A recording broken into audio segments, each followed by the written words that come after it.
Yo crew, you need to sponsor this guy. Alright boys, I've got my friends from onionmash here. I want to remind you, I am Daz Evilhate, and this is the Löser band channel. This is the Löser YouTube podcast, Not Ones. I have in front of me some medium hot sauce. I have in front of me some sizzling hot sauce. I've got right here some scorching hot sauce. And of course, to finish it all off, we go extreme. We've got some extreme hot sauce. Who makes this hot sauce, you ask? I don't fucking know. Is it hot, you ask?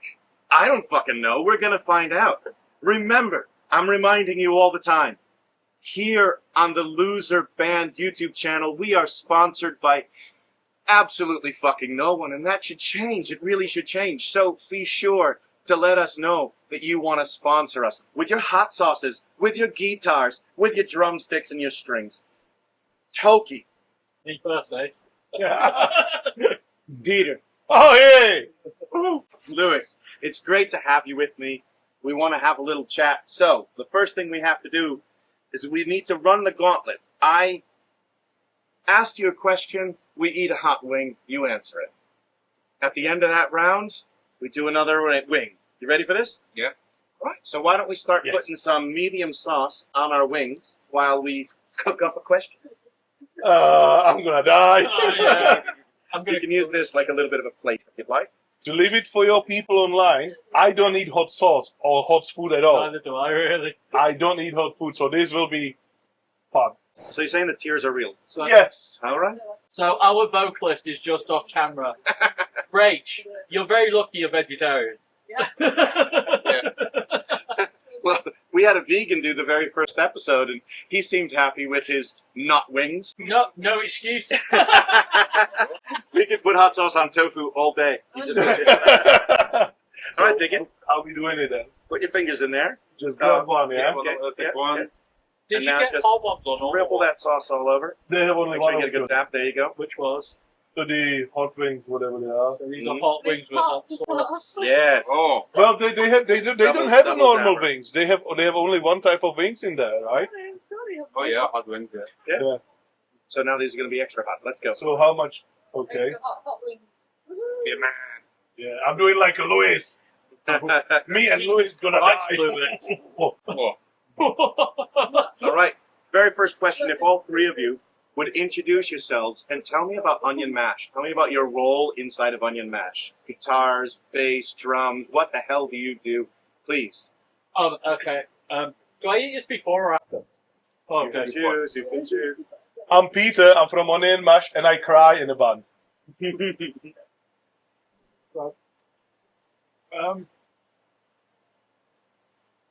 I'm Toki. I play guitar in the band. Write all the riffs with Peter, and then we send them to Lewis and Rach. Yeah, I'm a guitarist, like backing vocalist. Been playing for a little while. Been playing since I was 19. I'm 38 now, and started with Green Day, Red Hot Chili Peppers, Linkin Park, Metallica, Motorhead, obviously. And sat on my bed just learning a bunch of their riffs, and that's kind of got what me started. And onionmash is kind of, in terms of our sound, I always say that in terms of how I think of my sound in the band, that it's like my little tribute to the riff. So Motorhead, like Sabbath, Judas Priest, Metallica, like those are the things that always caught me and that made me want to write my own music. So that was kind of, yeah. And then did other shit in my life, and now I've ended up with these guys. It's been great since. So I'm Peter. As I said before, except of crying in a band, I play bass as well. And I didn't really become playing the music until my 30s, but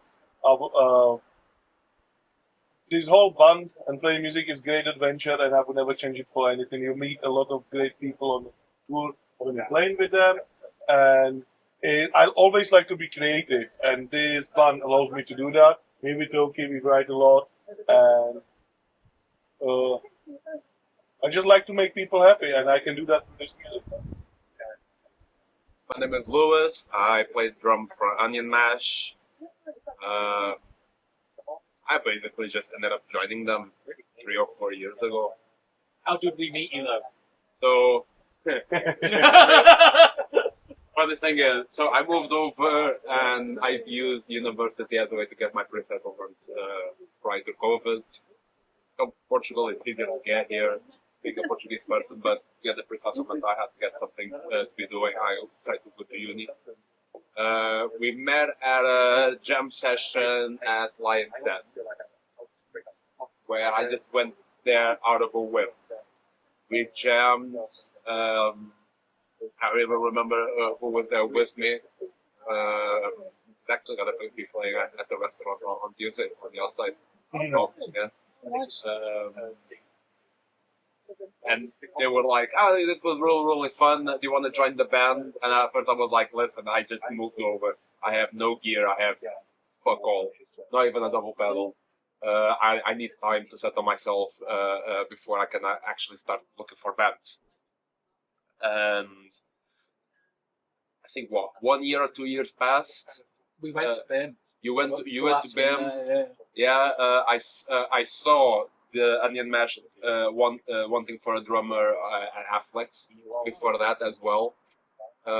So I guess 2 years after things just aligned, I ended up reaching out to them. Then I go into the room and we're all like, I remember the fun part about that. yeah, Because we were meeting. It was me with you outside, and you told me, "No, I can't join now. I'm too busy." I was like, "That's fine." And then we sent him a message even before because first we met for the beer before the room. Yeah. But even before we met for the beer, we sent him a message. "Hi, we got your number from the BIM receptionist. We said we've been told that you would be interested in joining in the band.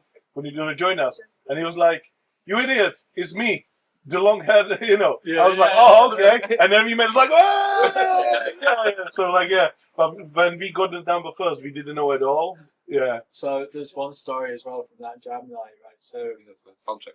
as we're all aware, when it comes to being musicians and the many colourful characters we maybe meet as we're going to jam nights or rehearsal sessions or gigs or whatever, you meet some interesting people. Like one of them, it was this guy playing he was on his own. He was doing psychedelic rock, I guess. Oh, that guy. Yeah, and he made all his he said he'd made his own guitar pedals, and they didn't look entirely electrically sound. I wouldn't have liked to have stepped on that because I would have ended up with 50 volts from my phone. Waiting for the buzz. Yeah. Go back at you. Exactly. Yeah. Just. But the guy was really well dedicated. And, he had his own CDs. He wrote on them and everything. Wrote on them and draw on them and piece of paper, like getting a CD from the 90s, It's just a piece of paper in there, nothing more. He did all of that. He gave it out to people. You could see that he really had a passion. I think that's important. Like people like him, right? You can see that they do it because they love the art of making the music. He if he makes money, great. He doesn't make it for money though. You can see it fills him. You know what I mean? So as we go in for our second bite, and we put some sizzling sauce on our wing, I noticed no one's crying yet. I just say that was very mild. I was like, hold up. You haven't seen enough hot ones. I mean, hot ones. Not once. There's no place for pain. There we go. I want to ask you, what did you do to prepare? You knew that you were going to be facing a gauntlet of hot sauces today. What did you do to get ready for this experience? Like most things in life, I didn't. I kind of knew what I was coming in for. I've never really seen anything like this. I know that videos like this exist on YouTube and stuff. I don't. Yeah. Because when it comes to Nando's and stuff, even I'll go for the mildest sauce all the time. I'll never go above lemon and herb. I hope it blows out your asshole. I did nothing because I'm a man. I take it on the chin. Preparations for pussies. No, all jokes aside, I was really excited to do this because exactly for reason of me not eating spicy food. So, I had no idea before I left the house. I also note you brought along some drinks, so we made sure that we're armed. Toki's triple drinking. We got some beer, we got some water, we got something, some tango. We got some beer over here. We got a stout. I'm curious if the ale or the stout's going to be better to quench the heat. I've gone for good old sparkling water because it was what was on hand. You talked a little bit about where you're from. Can I get a little deeper into that, right? Because I think it's unusual to hear a single band with so many accents. So can you tell me your trajectory geographically? What brought you here to Manchester to play with Löser in the Grafton Arms? you. No. Geographically, I know I'm NOTONES, but I've been told I would. It was 1973, and I heard of this upcoming whippersnapper Daz. No. So, with me, to Manchester we moved here with Tokyo, obviously from Kobe, a few years back because we couldn't find any lineup for members, and we needed basically town with bigger pool of people to fulfill the band. Actually, that's what we needed because the area we were before, especially after COVID, a lot of places closed down, and we had really struggled to actually find musicians to just fill up even basic lineup. And before that, to Corby, when I moved from Czech Republic to Corby, I done it because I always tell people it's because I'm stupid. Yeah, I was in uni and I was really bored with what I was learning, and I decided to change uni over to a different one. And I had about half year time left where I was kind of still enlisted into this first uni, but I knew I'm leaving, so there was no point for me to going there, just literally because it wasn't transferable over. You know, I had to start from beginning again. So I decided to go visit a few friends, basically around Europe, a few places, just have a fun and enjoy myself a little and deflate from study. And I was in Slovakia, and we were bored with one of my friends, and we decided to go for a pub crawl. And about 4 pubs down, I met another mate I haven't seen in years, and start talking to him. And he was like, "Yeah, I live in the UK, work there, I'm here on holiday."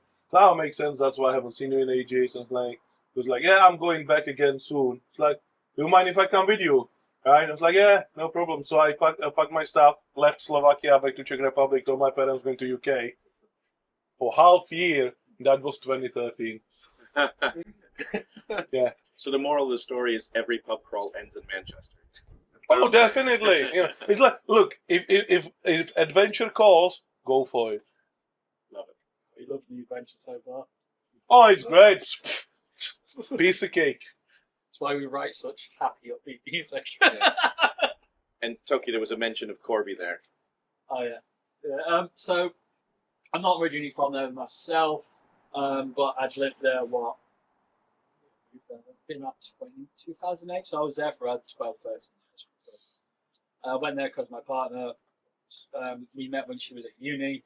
She then needed to move back home, and my mum wanted to move to Wales. I was there for the choice of either going to Wales or moving in with my partner and their parents, so I decided to go with the latter.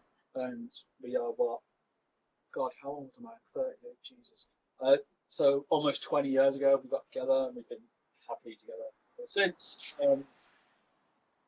And it's interesting time. It could, and I mean this in a good way, because it used to have such a thriving music scene. Like in this small town, you would go, and you're unlike somewhere, let's say like here, where sometimes your friends would be able to go to your gigs. Back then they wouldn't, because their band was out playing either in another venue in Corby, or maybe a half an hour car ride to like Wellingborough or something like that. And slowly but surely it's kind of edged away, like corroded away venues showing. I mean, we all know it's still happening now. And eventually when COVID happened, it wiped out a whole load of professional musicians in the area. Had a friend pass away, had a friend close a studio. And And then it was that thing of like, well, for a little while, it was great. Like, it was really cool. And I'm glad that I got to live there for a bit because it's a very salt of the earth place, it's very low income.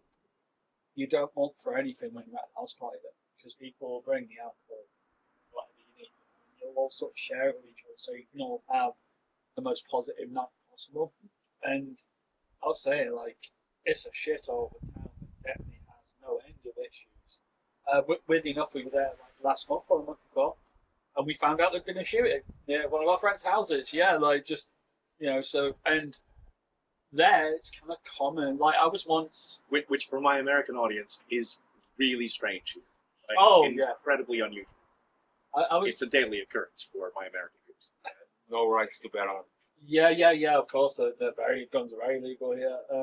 And then one time I was in a shop in a line waiting to get served. A guy walks in with a brick trying to rob the shop, and then like we all just look at him and like, "You gonna do something, mate?" And he's looking embarrassed. He's out his balaclava, like hood up, trying to act hard. And because you're all so used to it, there, literally, cool, hi, fuck off. It's and that's where we're from. And as Pete said, we moved here because we needed musicians. We couldn't even find a drummer. We had to play to a drum machine, and we all know that just ain't rock and roll. That isn't how you do it. And you're a drum machine. Yes, I'm a drum machine. Yeah, people. So I think you shared, right? Your background is Portugal, and then university. University gets you here, and that gets you a path to. Got me a path to be able to reside here easily, especially during COVID. It was right before the first major quarantine that we had. So even the agencies back in Portugal were like, "Oh, this might with Brexit might be the last chance to move to the UK. You better do it now." And I was like, you know what? My hometown is almost a ghost town. There's not much to do. I was in maybe the only high school metal band during my time during high school, which is goes from 16 to 18 back in Portugal. So it's like I had no hopes if I wanted to be a musician. So it's a very big, it's a very small pond for the amount of fish to go to the big cities in Portugal, especially if you go into the jazz circuits, which is it's just insane.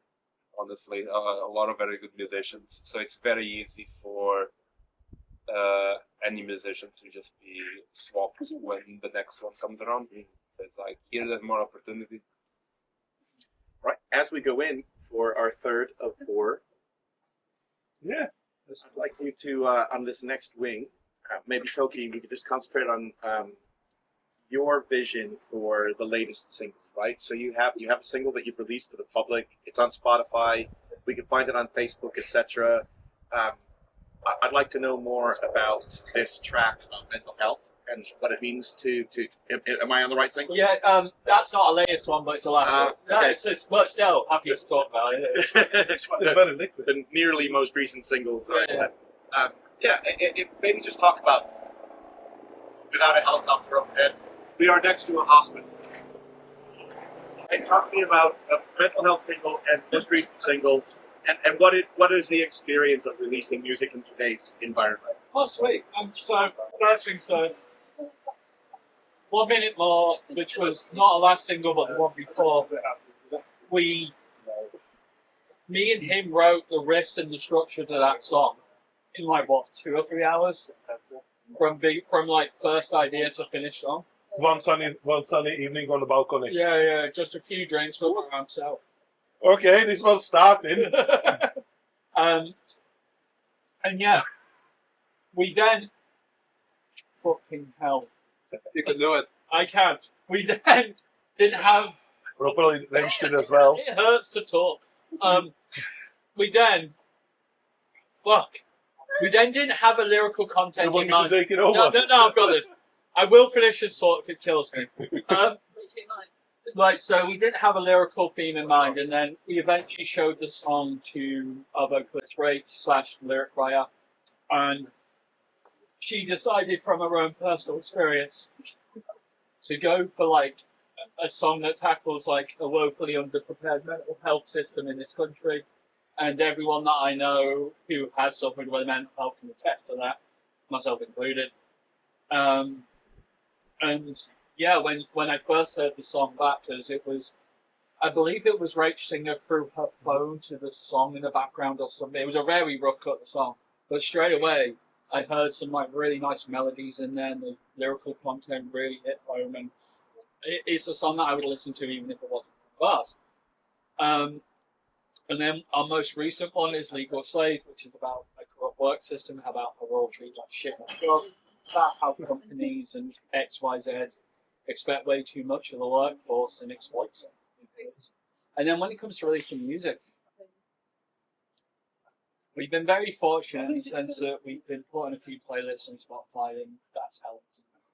That's gotten us a few fair numbers, which we're stoked about. But I would say the same thing when it comes to releasing music and writing it. The best quote I ever heard was that perfection is the enemy of the good. So if you keep on trying to perfect it, you keep on overproducing something, it's never going to be released. Whereas if it gets to a point and you go, actually, it's good enough, we're ready to record it, we're ready to release it, just put it out there, because who knows what the hell is going to happen. You don't know if you're going to be, and obviously it's where it's rocking hot shit, you don't know if you're going to be picked up off of TikTok or Instagram or whatever the kids listen to nowadays. All right. So in the interest of time, we're going to jump into the extreme sauce. We've all been hit in the face by scorching, which made us all feel good. You know what? The difference from the medium to scorching is almost minor, but then the scorching to sizzling. You're right, sizzling. Sorry, but then from the sizzling to scorching, I can actually feel difference. Like You up. Open your eyes. All right, on this last one, we're gonna shot it. you can if you'd like. That looks like enough. I want to know a little bit more about you as individuals. So I'm going to ask you each one quick question, and I want you to tell me about that category while we eat extreme Oh shit! hot No, sauce. you're actually going nuts. No, I'm going like that as well, drenching it in it. Yeah. I saw how you two doing it. Get in there. We'll take the bite, and then we'll try to cough Okay. through the question. Let's go. Let's go. Let me just pour it out. Yeah, That's what it do.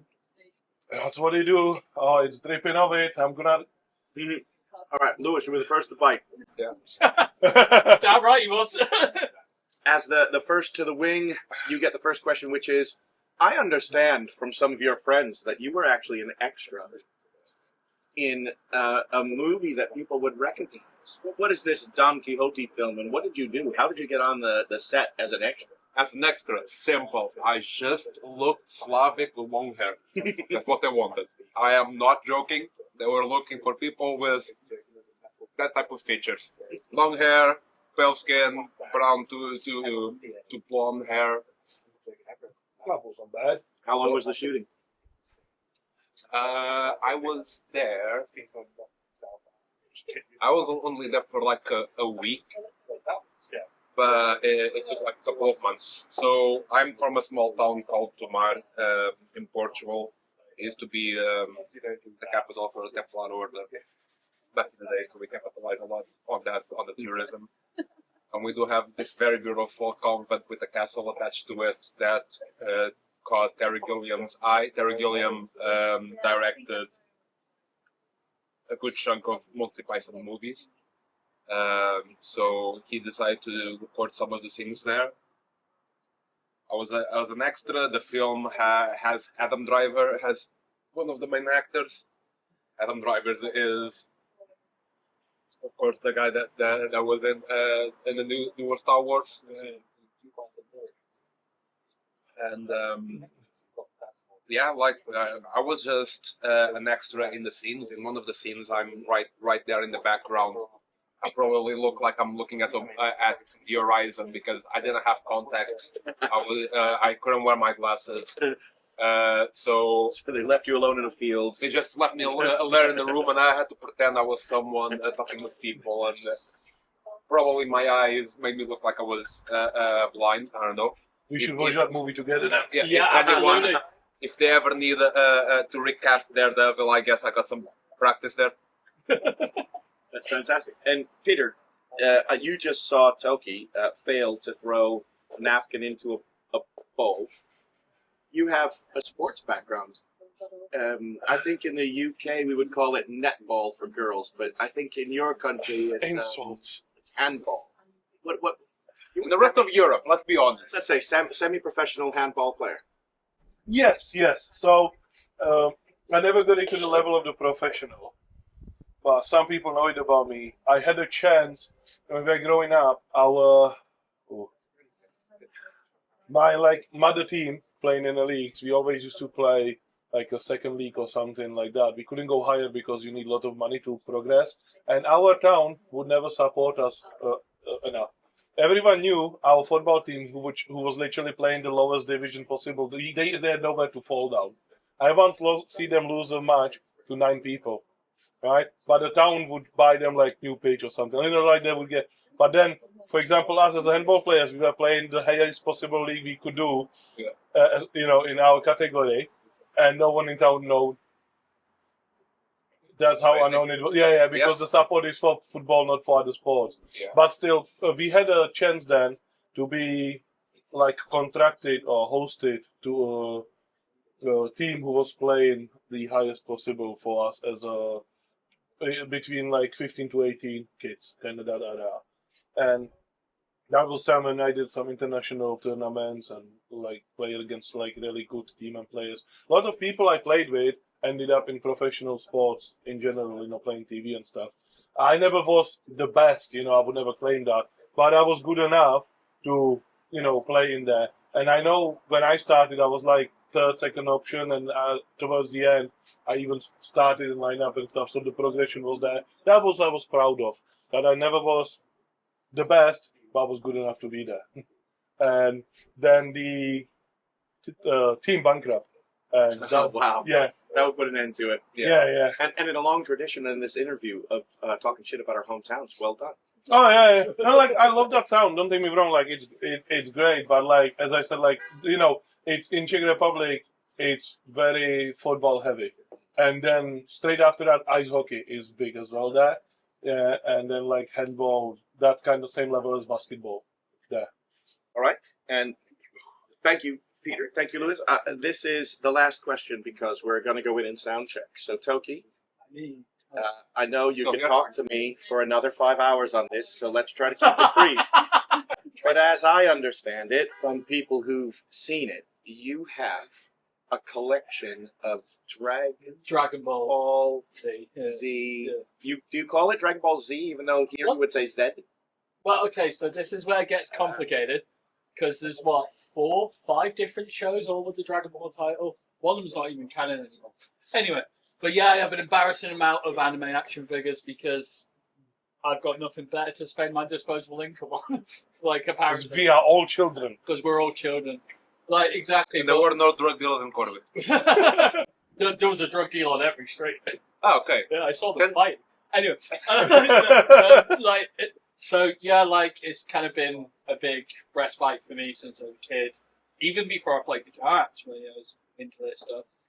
And yeah, I mean, anime is a great art form. I think anyone that hasn't given anime a go should, because I think, honestly, there's something there for everyone.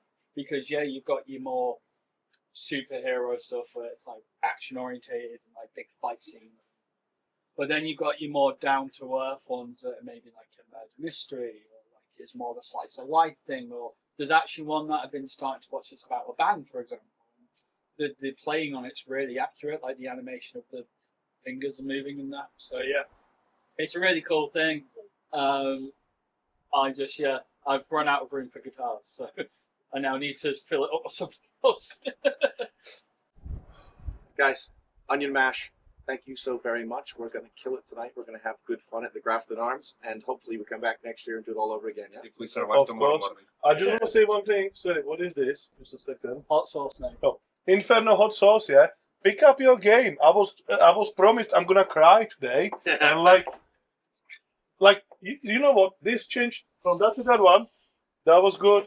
But from there to there. Now. Oh, yeah, well, this is interview, right? So I would say change from this one to this one was fun.